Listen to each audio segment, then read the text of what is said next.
पुण्यामध्ये महाविकास आघाडीवर शिक्कामोर्तब झालाय। तिन्ही प्रमुख पक्ष 50-50 जागा लढवणार आहे आणि उर्वरित 15 जागा समविचारी मित्रपक्षाला देण्यावर आघाडीचं एकमत झाल्याची माहिती सूत्रांकडून मिळतेय।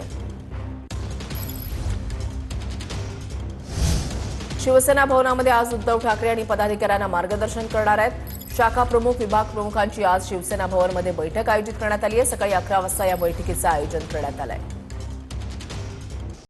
पुण्यामध्ये भाजपची पहिली यादी आज जाहीर होणार आहे। आमदार खासदारांची नातेवाईकांसाठी प्रतिष्ठा पणाला लागली आहे। उमेदवारांची पहिली यादी रविवारी रात्री उशिरा जाहीर होणार असल्याची माहिती आहे।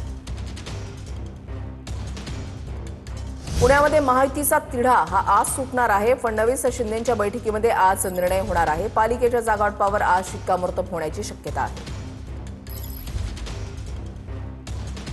बंडू आंदेकरच्या उमेदवारी अर्जामध्ये त्रुटी असल्यामुळे उमेदवारी अर्ज दाखल करण्यात आलेला नाही। बंडू आंदेकर, त्याची भावजय आणि सून या तिघांनी पोलीस बंदोबस्तामध्ये उमेदवारी अर्ज दाखल केलेला होता। पुणे महापालिका निवडणुकीबाबत तिरंगी लढतीची शक्यता आहे। भाजप आणि शिंदेंच्या शिवसेनेच्या जागावाटपाचा निर्णय आज मुंबईमध्ये होणार आहे। मग यातील तिन्ही पक्षांना प्रत्येकी 50 जागा मिळण्याची दाट शक्यता आहे। पुणे महापालिका निवडणुकीमध्ये तिरंगी लढत होऊ शकते अशी माहिती मिळते, कारण शिंदेंची शिवसेना आणि भाजप यांच्यामध्ये आज पुण्यामधल्या जागांसंदर्भात निर्णय जो आहे तो होऊ शकतो आणि मग यातील तिन्ही पक्षांना प्रत्येकी 50 जागा मिळण्याची दाट शक्यता आहे। पुण्यातल्या स्वारगेट ते मंडई परिसर अतिप्रदूषित असल्याची बाब समोर आली आहे आणि या परिसरातील AQI हा थेट 372 वर पोहोचलाय। परिसर संस्थेच्या पाहणीमध्ये ही बाब स्पष्ट झाली आहे। आढावा घेतलेल्या आमच्या प्रतिनिधींनी पाहूयात।